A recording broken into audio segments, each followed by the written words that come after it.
nggak kerasa ya, 10 hari lagi menuju Idul Fitri. Kenapa ya? Kayaknya Ramadan, Idul Fitri semakin dekat, hubungan kita semakin menjauh. Panji! Kita jauh-jauhan, kayaknya skripnya lebih panjang nih. Panji, enggak, gue mau komplain dulu, masa gue dibilang kayak cendol? Kenapa emang? Warnanya pink. Emang cendol ada yang pink? Cincau! Bukan, es doger. Oh doger, iya, doger. Makanya, tapi gue juga kaget, gue juga pink Nes. Lu jangan-jangan ini ya, apa namanya? Stalker? Iya, stalker ya. Tahu aja gue pakai baju apa, lihat tuh kita pink-pink kayak lagi. Kompak banget sih, kayak lagi Valentine. Tadi gue juga kompak sama Gary, casingnya sama. Ya Allah, ntar bisa ketuker-tuker nih handphone. Kayaknya lu gak punya jati diri ya, selalu sama nama orang. Gue tuh kayaknya orang yang suka menduplikat orang, jangan-jangan. Namanya Panji Pragiwaksono, gue Panji Suryono. Panji itu pencari ular itu kan? Cari ular yang gini-gini lah. Tapi semuanya lebih sukses nih pada gue pastinya ya. Masa sih? Oke Jebret Team, semoga 10 hari terakhir puasa ini semakin berkah ya. Banyak hadiah tentunya yang dibagikan oleh Jebret Media setiap harinya. Jadi saksikan terus acara spesial Ramadan dari Jebret Media setiap hari ya. Jadi setiap hari ini ada hadiah harian Rp250.000. Hadiah mingguannya ada jersey Tranmere Rovers. Dan juga nanti di akhir acara akan ada hadiah yang banyak banget. Mulai dari kamera Sony 5100, tablet Samsung, jangan diminum tapi tabletnya. Itu bukan obat nih, tablet itu kotak maksudnya bener ya. Ada Mi Band 5, ada juga apalagi grand prize-nya PS5 dan juga ada satu unit Honda Vario 150cc. Yeay, nggak kaleng-kaleng Jebret Media, makanya harus nonton terus Jebret Media spesial Ramadan tuh pastinya. Sayangnya setengah jam sebelum buka puasa. Betul, yang pastinya ada gue tadi nggak usah ditonton.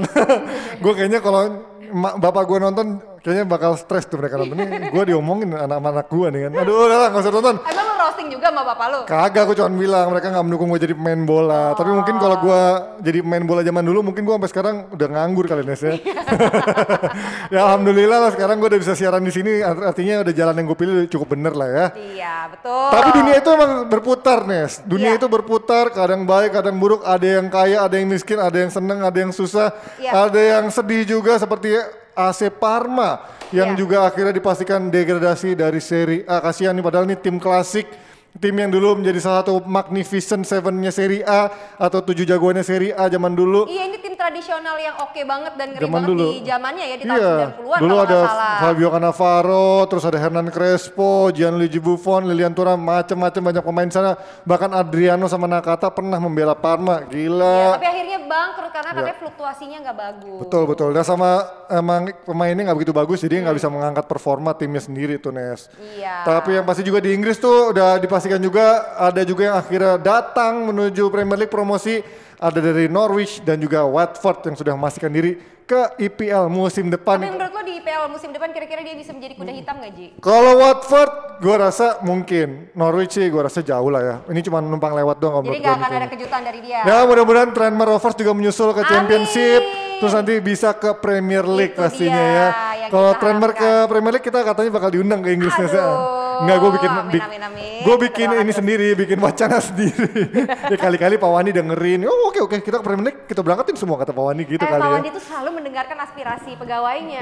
Lu aja nitip sepatu langsung dibawain. Ya tapi kan iya gitu, mantep banget Pak Wani, nyari-nyari sendiri Nes, gila luar biasa. Sampai dia udah beliin buat gue satu, terus besoknya lewat lagi, ini nemu nih ada yang lebih murah. Akhirnya dia nanya mau dibeliin juga nggak? Ya mau dong, gue bilang Pak. Gak tahu diri lah. Enggak, tapi itu gue ganti, gue ralat, ini diganti, gue cuma nitip dibeliin. Mau diganti? Hah? Mau. Langsung gue transfer abis itu pas dia pulang ke Jakarta gitu. Jadi emang hubungan gue tuh tetap profesional sama Wandi. Gue nggak deket banget tuh ya. Iya deket banget. Nggak aji mumpung lah. Entar aji mumpungnya kalau udah bisa ke Inggris. Itu nih. Tapi yang mengejutkan, wow kaget, ini adalah kualitasnya GeForce Panji. Pastinya. Gak pernah berputar kayak roda, selalu di atas kualitasnya. Fast moving automotive parts punyanya Indonesia. Langsung aja kalian follow Instagramnya GeForce di GeForce_id. Dan jangan lupa juga dong subscribe YouTube channelnya di GeForce Santini. Jadi kalau setiap kali GeForce ada promo ataupun juga mengeluarkan suatu produk baru, kalian langsung tahu. Dan kalau kalian mau beli, mau cek-cek speknya bisa langsung di e-commerce kesayangan kalian. Seperti Tokopedia, Blibli.com, Shopee, Bukalapak, dan lain-lain. Iya itu dia. Tapi yang pastinya sebelum kita memanggil pandit nih kayaknya Jebret Media pasti udah pada nonton dong Jebret Special Ramadan yang pastinya tadi sore tampil. Karena ada hadiah-hadiah yang menanti. Kalau lo nggak nonton lo susah dapat hadiahnya. Makanya nonton dulu yang tadi sore ya. Ini dia. stand up spesial Ramadan edisi bersama Panji Suryono. Jadi Coach Justin ini dulu adalah sebenarnya orang yang menurut gue cukup minder menurut gue. Bukan minder dalam arti dia adalah mau mendengarkan nasihat-nasihat orang, gak kayak sekarang. Gue mah freestyle man, ngomong gitu kan. Dia sangat konsisten membentuk tubuhnya gitu. Gue hebat banget, salut. Karena gue yakin kalau misalkan dia nggak fitness terus-terusan, kita nggak bisa manggil dia binder. Kita akan manggil dia bunder. Mario kenapa? Sakit apa? Sakit hati, tau nggak? Gile loh, host keren dikritik, absennya 6 bulan dong nggak siaran.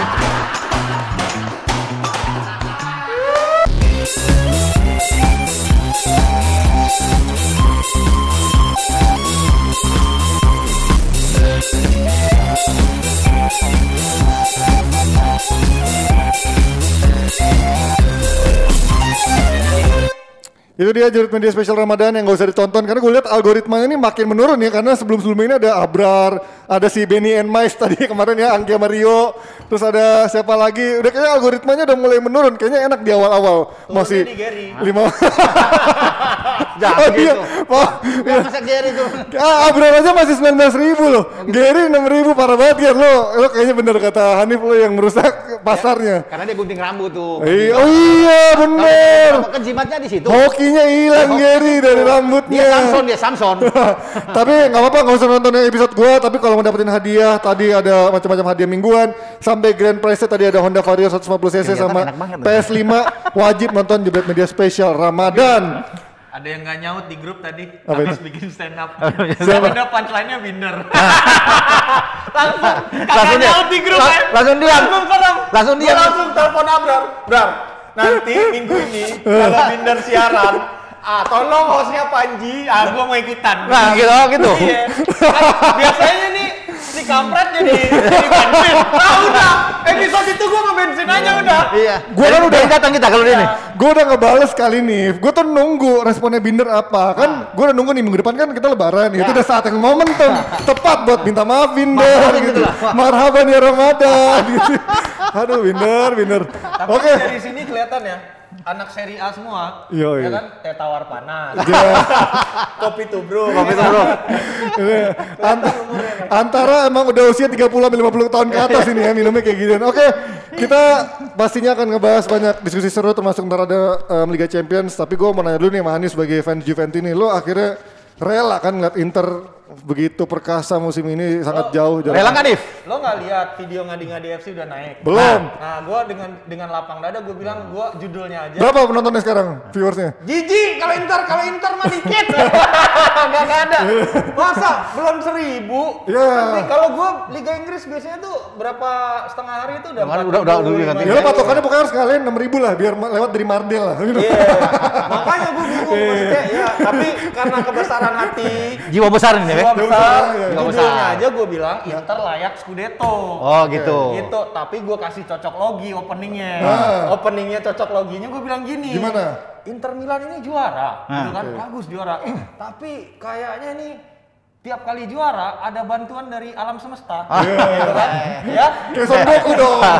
Juara periode pertama, gara-gara Calciopoli, ya kan? 2006. Iya dong, 2006. Gara-gara Calciopoli baru bisa juara. Bentar, gua ralat dulu. Apa tuh? Eranya Calciopoli itu harusnya ada Inter yang zamannya Ronaldo harusnya bisa juara. Kalau nggak dicurangi. Kan gua cuma cocok logi fakta. Cocok-cocokin lah. Gua jadi host netral. Iya.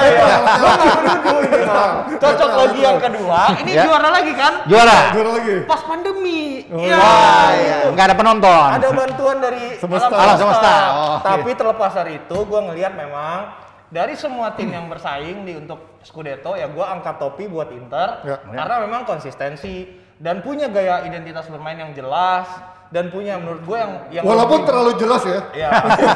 Walaupun terlalu jelas sampai bisa diprediksi ngopernya kemana. Tapi sebelum melawan Juventus dia juara sebelum melawan Juventus terakhir kan. Masalahnya kan ini kan juara dengan menyisakan 4 laga. 4 laga dengan potensial dia bisa reach sampai 90 poin lebih gitu kan. Dan menurut gua yang paling beda dari Inter 2 musim terakhir itu adalah yang gua sebagai fans Juventus pun iri itu karena mereka memiliki duet lini depan yang menurut gua sangat complement each other. Satu dengan presence fisikal yang luar biasa dan finishing yang bagus, satu kecepatan Romelu Lukaku.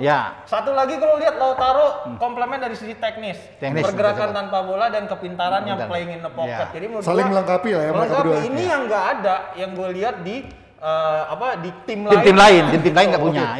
Oke, itu sedikit doang dari pendapatnya Hani sebagai fans Juventus melihat Inter juara. Sekarang akan kita ke main course-nya. Nanti malam ada laga leg kedua Liga Champions semifinal antara PSG lawan City. Karena tadi si Abra udah bilang, Mas durasi mepet, langsung prediksi skor. Jangan dong. Kita langsung prediksi skor, tanda tangan, pulang kita.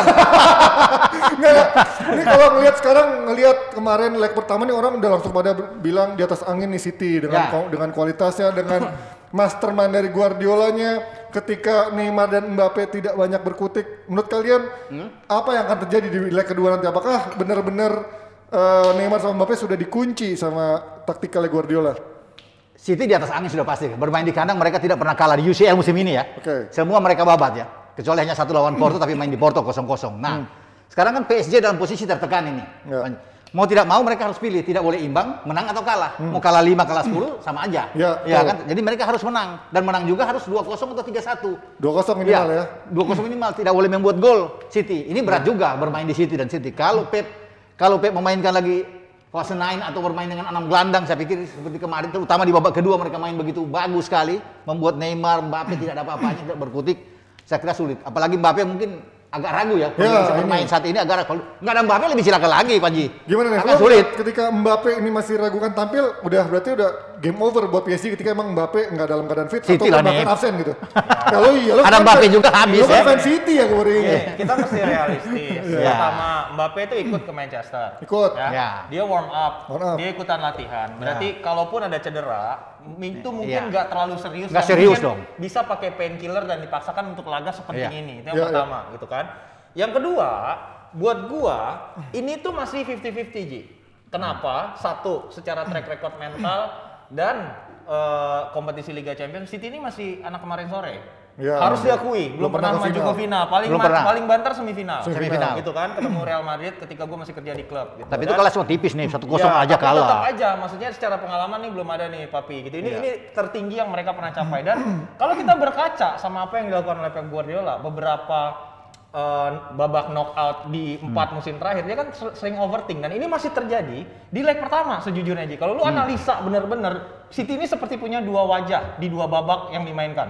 Babak pertama bener-bener tampil aman dalam artian dua fullbacknya Cancelo sama Walker tuh nggak naik sama sekali, nggak naik sama sekali. Kalau lu lihat heat mapnya itu Foden dan Mahrez bener-bener ke sisi, padahal yang dalam artian permainan City yang biasanya itu sayapnya pasti inside ke dalam dan fullbacknya maju. Sehingga ketika dia kehilangan bola, recovernya dalam pack atau dalam kumpulan orang yang langsung bergerondong untuk ngambil bola kembali. Itu tidak terjadi di babak pertama, sehingga City cuma menang 53% possession ball. Ketika dia kembali menjadi dirinya sendiri di babak kedua. Pep dilepas persnelingnya dalam artian rem tangannya dilepas nih, udah main kayak biasa aja. 61% penguasaan bola dan penetrasi ke dalam inside area lawan itu jauh lebih bagus karena heat mapnya Foden yang tadinya di sisi itu semua ke tengah sekarang. Dan ini yang menurut gua masih harus diadres karena gua takutnya malah justru mainnya aman lagi, akhirnya kena comeback. Dan ini kan pernah terjadi. Schalke beberapa musim yang lalu main di Schalke sempat ketinggalan dulu, Otamendi kartu merah dan membutuhkan keberuntungan untuk City akhirnya recover dan bisa lolos ke babak berikutnya. Apalagi PSG kan selalu bagus kalau main di tandang kan. Mereka menang lawan Manchester United di grup 3-1. Banyak mereka cuma kalah sekali sama Leipzig kalau tidak salah. Tandang ya di grup. Tandang. Tapi setelah itu kan Barcelona 4-1. Kemudian Munchen 3-2. Nah bisa aja, cuma kan situasi dan kondisi agak berbeda Ji. Karena itu mereka memainkan tuh leg pertama. Sehingga ketika mereka datang di leg kedua di kandang, mereka lebih enjoy, lebih aman. Nah sekarang kan mereka kalah di leg pertama. Yang mereka tidak pernah alami itu ketika lawan Barca dan lawan Munchen. Nah sekarang mereka kalah di leg pertama dan tekanan itu ada. Di dua pertandingan sebelumnya lawan Munchen dan Barca itu tekanan itu tidak setinggi sekarang. Karena mereka menang kan di leg pertama. Nah sekarang mereka harus berjuang habis-habisan main di Etihad.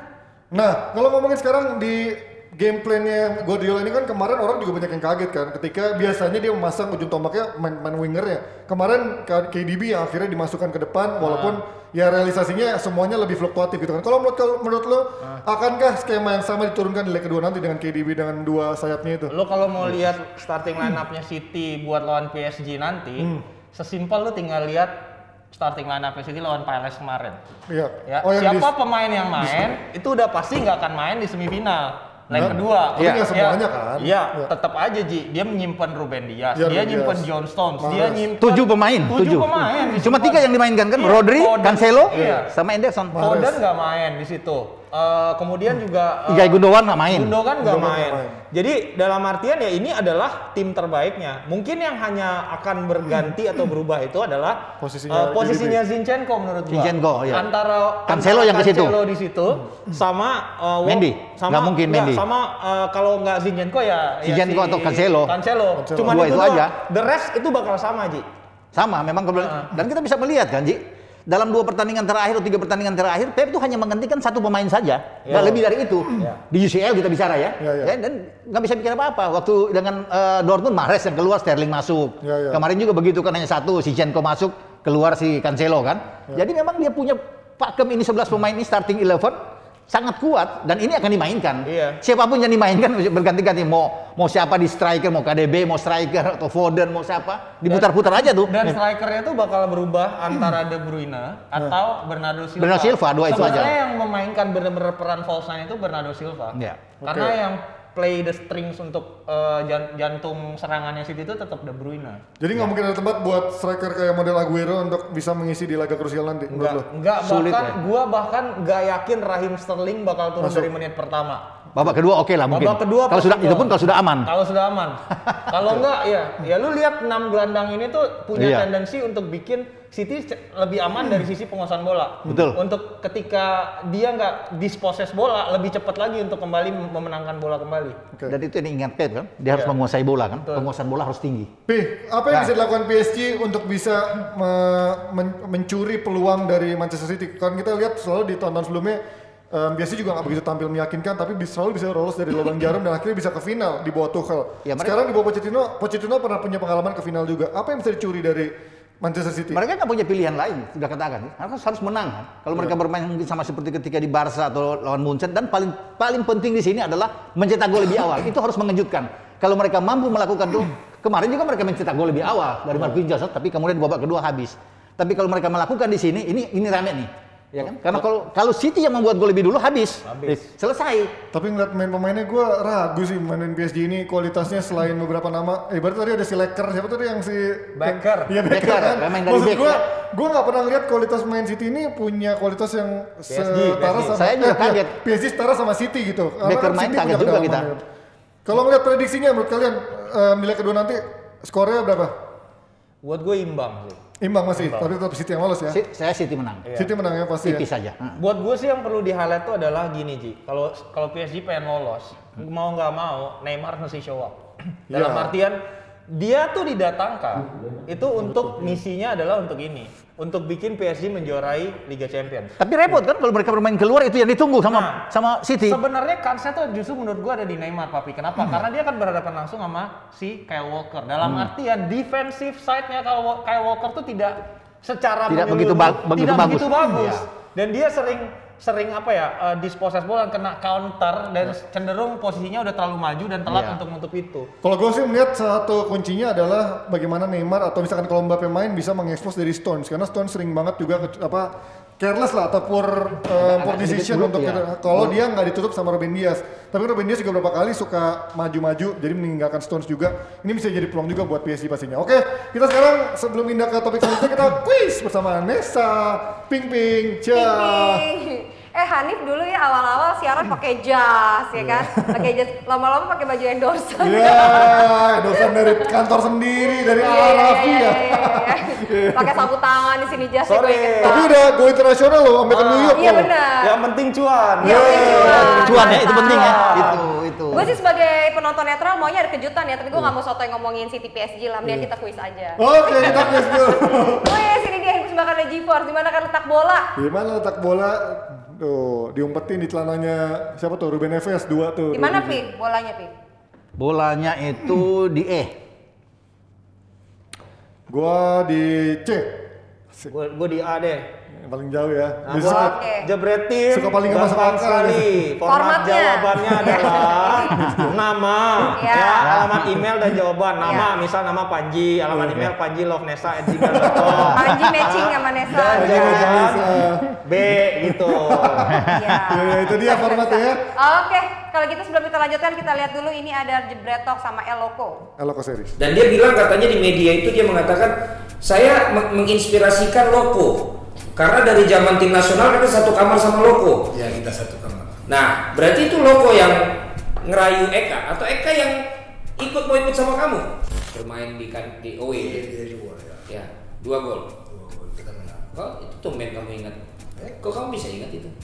Ya karena baru jepretannya harus pikir dulu. Saya mau tanya Loko, kalau kamu main ya, kan kamu nyetak gol dulu. Biasanya kan kalau pemain itu cetak gol ada bonusnya. Kalau kamu kan cetak gol terus, masih dikasih bonus nggak? Oh itu Pak Haji ngajaknya di situ. Iya. Nanyain kamu mau nggak main sama Rita? Ya waktu itu kita mulai bicara. Oke. Berapa lama? Nggak tahu ya. Itu dia Jebret Media Loko Series pastinya yang menceritakan pindah kepersisan dari Persib bersama Eka Ramdhani sangat heboh. Kalau mau tahu cerita lengkapnya monggo nonton sendiri di Jebret Media TV tadi udah tayang ya. Nah sekarang kita masih dalam suasana euforia juara Inter di Serie A. Lu doang kali yang euforia, yang gua sama Papi mah enggak. Sebagai penikmat Serie A sampai akun Twitter Juventus bilang Congrats Inter, artinya gue respect banget sama Yang Juventus. pertama loh, nyelamatin, yang pertama gua official yang nyelamatin pertama Juventus. Di saat akun-akunnya Milan di Indonesia yang pada ngata-ngatain, tetap ada yang Juventus ternyata yang paling rival masih memberikan tribut untuk Inter, salut. Respect ya. Respect.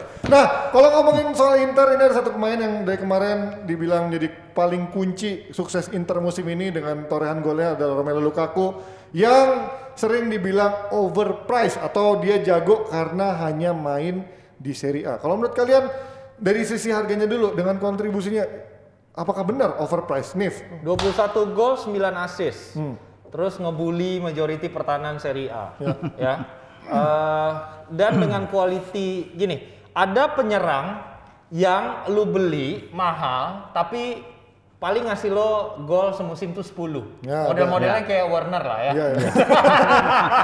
Hei, gitu kan? Hanif anti Chelsea. Gue anti Chelsea, gue bikin kenyataan 23 miss chances, big chances yang dia nggak bisa execute, tinggal tap in doang. 23 totalnya. Nah itu striker yang model kayak begitu, yang ngasih lo 10 gol ya kayak ya udah deh, gue persamaannya Morata lah. Tapi Morata 17 loh musim ini lumayan. Tapi Morata kan dulu harganya pernah nyampe 80 juga ya? Iya, maksud gue mahal juga. ada striker-striker tapi ada striker yang di level berbeda yang akan memberi lu garansi 20 gol semusim. Dan ini adalah different breed. Jenis yang berbeda. Striker seperti Harry Kane, striker seperti Aguero gitu yang kayak gini. Dan menurut gua Romelu Lukaku sudah ada di bracket itu karena dia sudah menunjukkan 2 musim beruntun di Serie A menjadi main man-nya Inter Milan dan konsisten mencetak di atas 20 gol. Betul. Gitu, dan dia bersaing dengan Cristiano Ronaldo. Dan secara atribut fisik, finishing gitu, positioning, ini salah satu yang terlengkap. Jadi menurut gua kalau lu memiliki striker dengan 20 gol semusim, lo bayar 75 juta euro atau 75 juta pound, masih oke lah. Gak apa-apa, emang segitu harganya Ji, gitu loh. Gimana, Pi? Iya, 70-an juta euro harganya. Ya, ketika dari Everton juga ke MU kan udah mahal ya. Kemudian dia kan sampai 75 juta pound. Kemudian dia bagaimana dia ke Inter juga dengan harga yang sangat tinggi. Tapi memang dia lebih cocok bermain di Serie A tuh, Ji. Ya, kalau bisa melihat. Kan kalau bermain kita lihat di Chelsea aja 2 musim nggak bisa bikin gol. Masih muda tapi kan dipinjamkan akhirnya ke Albion. Kemudian di MU sebenarnya lumayan kan di awal-awal sebelum masuk era Ole gitu. Bagus. Di Everton ya bagus, di Everton. Tapi di MU juga kalah hanya 28 gol dia dalam hampir 3 tahun sih. Tapi kita bisa melihat bagaimana mungkin di MU banyak yang melihat karena dia kegemukan ya. Tidak bisa menjaga kebugaran dia. Tapi kunci sukses dia ketika di Inter saya lihat dia mengambil salah satu orang yang ahli gizi untuk menurunkan berat badan dia itu paling tinggi. Matteo Pincella kalau nggak salah satu dia. Dan selalu bisa bagaimana dia makan pagi, siang, dan itu menurunkan sampai 9 kg dia punya berat badan, dia lebih cepat. Anda bisa melihat dengan tinggi 191 berat begitu tinggi dan dia berlari begitu kencang, tidak seperti ketika di MU. Di Serie A berlari cepat sekali. Bagaimana melindungi bola? Kalau dia pegang bola di kotak final sulit untuk di-tackle, untuk dijatuhkan. Bagaimana dia begitu luar biasa dan sangat menakutkan. Dan itu yang paling membuat dia bermain sangat bagus. 23 gol musim lalu dan sekarang 21 gol. Luar biasa. Bahkan ada 10 assist sekarang. Ya 20 gol itu yang memenangkan gelar buat lu. Kalau lu nggak punya striker 20 gol, lihat aja Arsenal, Alexander Lacazette. Mau sampai kapan? Terus kemudian dia cabut nih dari Everton. Everton beli 40 juta pound untuk Richarlison. Di mana kontribusi Richarlison sekarang? Gitu, atau Moiskin gitu kan, sama aja enggak. Nah ini yang bedanya striker mediocre sama striker 20 gol semusim, dan striker 20 gol semusim itu nggak banyak di pasaran. Atau ini karena hanya levelnya Serie A menurut lo, jadi dia bisa tampil segarang ini? Enggak, memang menurut gua menurut gua justru memang gaya bermainnya gua setuju sama Papi yang ini. Kenapa? Karena di Serie A itu permainan lebih taktikal. Yang paling taktikal, liga paling taktikal itu adalah Serie A. Persiapannya itu sangat-sangat taktis. Dan mayoritas dari tim-tim yang ada di Serie A itu bermain bertahan.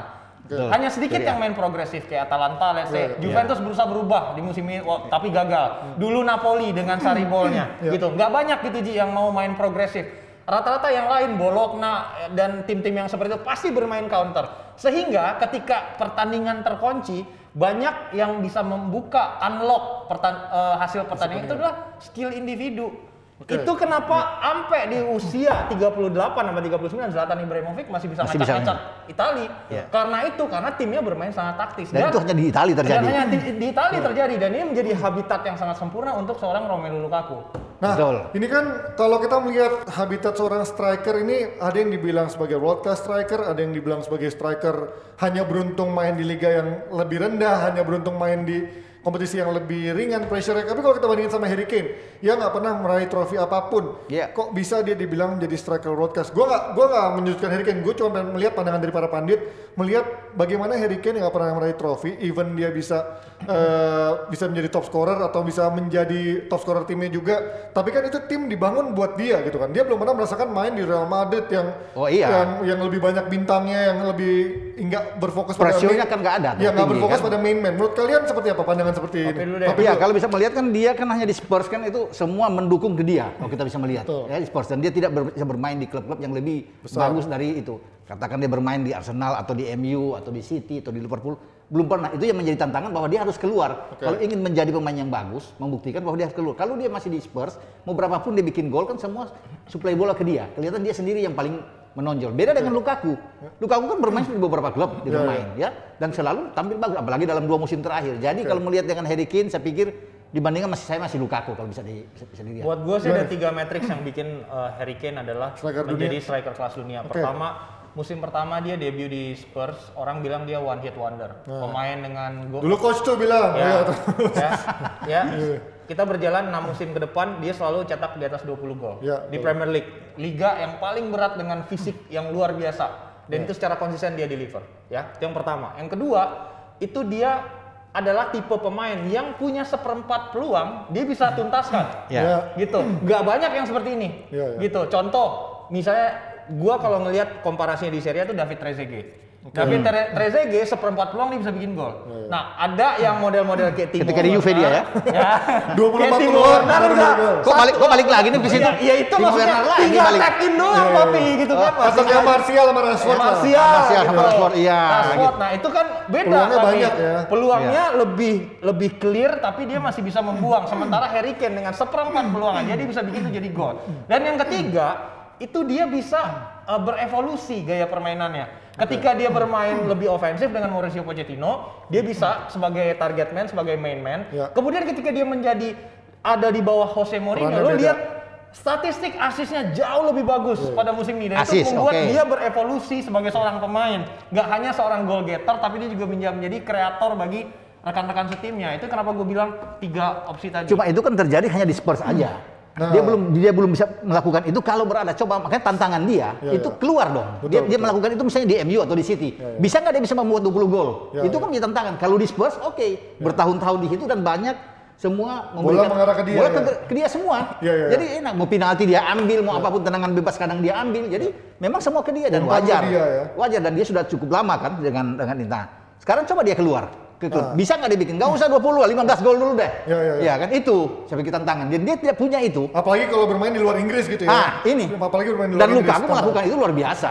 Ya ini memang menarik melihat paradoks dari dari seorang striker yang dibilang memang striker kelas dunia, tapi dia belum pernah main di level tertinggi, which is di klub yang memang klub yang lebih besar, kompetisi juga yang beda kultur, ibaratnya belum teruji, walaupun memang punya kualitas yang memang kalau kata Hanif tadi punya 3 matrix itu. Tapi kita lihatlah nanti kalau benar Harry Kane musim depan memang akhirnya dia memutuskan untuk cabut, kita lihat apakah dia bisa sukses. Madrid lah. Minimal kalau mau pindah di level sama Inggris pun kita lihat apakah memang dia bisa bermain dengan. Gue setuju sama Bapti. Dia mesti pindah ke tim lain untuk membuktikan dirinya. Tapi menurut gue kadang kita sebagai pandit ini agak sedikit tidak adil. Karena kenapa? Kalau kita lihat kita nggak pernah melakukan itu terhadap Messi. Iya, bilang Messi di Barcelona seumur hidupnya dan kita bisa dengan de facto bilang bahwasanya dia alien, dia beda, dia world class gitu. Padahal kalau dia pindah ke Stoke City kayak majority anekdot bilang, belum tentu dia bisa melakukan di windy and cold days di Stoke City gitu. Kenapa kita memberikan standar yang berbeda terhadap Harry Kane? Gitu. Tapi kalau dia ke Manchester City gimana nih? Messi? Nggak apa-apa. Tapi gue feelingnya dia lebih bagus di Man United sih. Kalau gue berharapnya Erling Haaland kalau di situ. Oh gitu dong. Oke, kita pindah ke bahasan lainnya. Mau overpress atau enggak, yang penting Lukaku tadi udah bisa bawa Inter juara, udah bisa membungkam para kritikusnya yang katanya nih striker berat bodinya doang, punya first touch ancur-ancuran, tapi tetap bisa ngegolin. Nah ini kalau ngomongin masih berhubungan sama mantan MU, ada juga David Moyes yang the chosen one gagal di MU, sekarang dia bisa perlahan mungkin bisa membuktikan diri sebagai the chosen one-nya West Ham mungkin ya. Ini kalau melihat orang yang bisa memprediksi, bahkan West Ham dibilang untuk bisa tembus 10 besar aja udah sebuah pencapaian gitu kan. Apalagi sekarang dibilang kemarin nggak mungkin sampai akhir musim. Sekarang udah tinggal beberapa pertandingan dia masih ada di level yang bisa punya chance masuk Liga Champions. Ya. Apa yang terjadi dengan West Ham dan David Moyes di musim ini menurut kalian? Kalau lihat musim lalu kan mereka hampir degradasi ya. Bagaimana? Betul.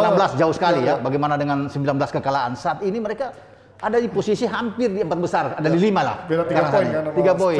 Nah mungkin perbedaan dia kalau dia ketika dari Everton, dia kemudian diambil 2013 pasca Ferguson keluar, ini mungkin tekanan. Bermain di bagaimana tuntutan kan kalau bermain di MU kan harus juara, siapapun yang masuk kan pelatih siapapun. Nah tekanan itu yang dia dapatkan dan hanya 1 musim berada di sana, tidak bisa mengisi bagaimana dengan Ferguson yang begitu hebat. Kemudian dengan klub yang ada di atas, dia belum pernah mengalami itu dari Everton. Ya walaupun di Everton bagus sebelumnya ya, sehingga dia diambil untuk bisa mengganti Fergie. Nah sekarang kalau bicara di West Ham, dia tidak mendapat tekanan yang luar biasa. Nggak week by week tekanannya ya, nggak masuk headline week by week ya. Dia kan baru balik 2014 mungkin ada sedikit dia bisa keluar kan sebelum dia balik lagi kan. Pelatih Spanyol yang nggak jelas itu kan. Di Real Sociedad ya, masalah saat itu. Kemudian dia balik saat ini dan dia punya pemain-pemain. Apalagi dengan kedatangan Lingard, artinya jauh lebih bagus kan. Artinya siapa yang mau menyangka bahwa Thomas Soucek pemain tengah bisa 9 gol, Lingard sekarang bisa 9 gol. Dan juga memaksimalkan si siapa? Michael Antonio menjadi striker 9 gol lagi sekarang dia buat. Kemarin bikin 2 gol kan. Terjadi artinya ini karena nggak ada tekanan dia. Bisa melihat ya kan? 31, 47, 20. Kalau buat gua sih gini, ini bukan sesuatu yang pantas di highlight sih buat gua. Kenapa? Ada banyak tim yang pernah ada di posisi ini dan kemudian musim depannya nggak kelihatan. Wolves pernah ada di posisi Wolves ini ada sini kan. Beberapa musim yang lalu. Kemudian juga Everton pernah ada di posisi yang kayak gini beberapa musim yang lalu. Even kayak Sheffield United pernah ada di posisi ini berapa musim yang lalu justru. Arsenal juga pernah ada di posisi ini. Arsenal udah kayak langganan ada di posisi ini. Gitu kan? Jadi apa yang mesti di ini gitu buat gua. Cuman kredit tetap mesti dikasih gitu ke David Moyes. Buat gua kenapa dia bisa menjadi merevitalisasi West Ham seperti ini? Buat gue dia berani gitu Ji, berani mengambil keputusan ketika misalnya dia melepas Sebastian Haller. Dia kan pemain termahal waktu itu, ujung tombak nggak ada opsi lagi, dia berani melepas. Kemudian dia merevitalisasi performa lini belakangnya dalam artian dia membuat Angelo Ogbonna kembali tampil prima seperti ketika sebelum Juventus membeli dia. Kemudian punya gelandang jangkar yang baik dalam Declan Rice, salah satu pemain muda Inggris yang ini udah diincar sama banyak orang. Gitu dan Soucek sih keren. Soucek juga sangat step up performance-nya musim ini dan terakhir ini elemennya adalah dia membeli pemain dengan pintar ketika mendatangkan Jesse Lingard yang memang eager untuk membuktikan diri kalau dia masih punya something to prove gitu. Dan cocok dan cocok gitu dan diberikan kesempatan dan kebebasan untuk mengekspresikan dirinya. Akhirnya itu semua chemicalnya jadi nyatu dan bisa seperti ini. Dan belakang juga bagus ya, di belakangnya. Bagus. Diop, Dawson, Creswell, ya kan? Bagus-bagus ya pemain dan belakang. kipernya juga nggak jelek, itu kan. Ya, Fabianski. selevel di bawah Syasti lah. Oke, nah kalau melihat sekarang peringkat 4 ini menurut kalian ini kan ya kayaknya Leicester sama MU udah hampir sulit dikejar. Iya. Oh tentu, belum tentu. Sulit toh. Leicester sama MU susah lah. Empat laga lagi ya. Ya MU susah lah dikejar. MU masih ketemu Liverpool, MU masih ketemu siapa lagi? Enggak, lo harus lihat fixtures-nya Ji. Terakhir Everton mungkin atau siapa tuh terakhir? Enggak, Leicester itu technically masih ketemu Spurs, masih ketemu Chelsea, masih ketemu City kalau gua nggak salah. Jadi kalau lu bilang Leicester udah aman, gua nggak yakin. Gua nggak yakin karena fixtures-nya tuh berat. Terakhir. MU gue masih bilang ini aman. MU karena gue lihat fixtures-nya nggak terlalu berat. Yang paling berat itu sebenarnya fixtures-nya Chelsea.